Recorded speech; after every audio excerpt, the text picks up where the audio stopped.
to go to the Supreme Court I think tomorrow. so. I do believe. And just sit there and listen. Because I have listened to this argument for so long. Here now with the administration's viewpoint. The administration is going to tackle this tomorrow on oral arguments. Is Grace Pastor, Associate White House Counsel. All right, Grace, good to see you tonight. You know, the other side argues that this is in the Constitution, and if Congress wants to amend the Constitution, it knows how to do that. So it's all settled, and we need to just move on, as annoying as birthright citizenship can be.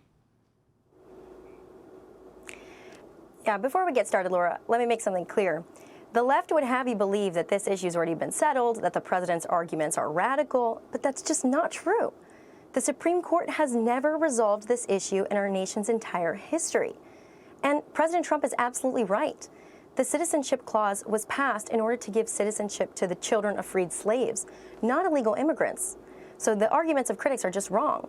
You know, the Constitution grants citizenship to those, 1, born in the U.S., and 2, subject to the jurisdiction thereof. And what does that mean? Well, tomorrow, we're going to be arguing in front of the Supreme Court that history shows that it means that an individual owes their primary allegiance to the United States and not a foreign power.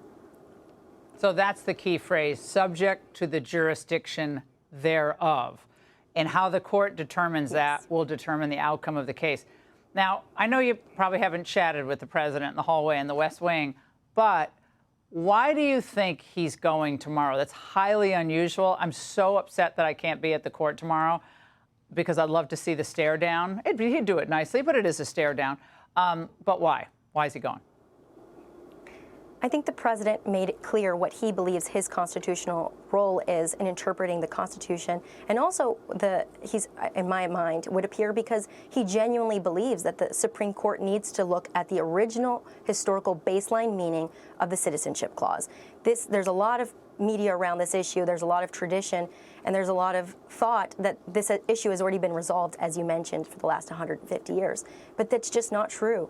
We have not resolved the issue of what to do with children of illegal aliens and illegal residents, people who are here illegally. And so I think the president's going in order to show how much he wants the Supreme Court to genuinely consider this issue and look at the historical original baseline. Well, I'm hoping that the court watchers are wrong, who are predicting that this is going to go down in flames and the challenge to birthright citizenship, as currently understood, is knocked down. They don't think the court will do that. But I'm hoping they're wrong. Another case today, Grace, a big one, which is bizarre in my view. A federal judge blocked President Trump from moving ahead on his ballroom construction. I mean, first of all, anyone who's seen the hole in the ground, that's kind of a moot point at this point. It's already underway. But here's how the president reacted. We'll appeal that, but it's not, I don't know, it's basically, I mean, I wrote a part of his opinion, but basically he's saying I need congressional approval. And he's so wrong. This is being financed privately. It's a donation that's being given by companies, very rich people. Grace, thoughts on this? The decision's just entirely wrong, and this won't be the ultimate say on the matter. But I will say this, Laura. I give West Wing tours, and as soon as I walk in, the one fact that I know is that the West Wing building used to be a garden. And I think it was President Roosevelt that had it as a garden and then said, no, I think we need some offices in this space. So presidents have been redoing the West Wing and their offices throughout history. And if anybody had gone and done a West Wing tour before this decision, perhaps the judge should have done a West Wing tour, he would know that President Trump is one of many presidents who has done this. So it's just historically inaccurate that a president would need congressional approval. But this is just one of many hurdles and obstacles that have been imposed by the judiciary on President Trump that have never been imposed on other presidents.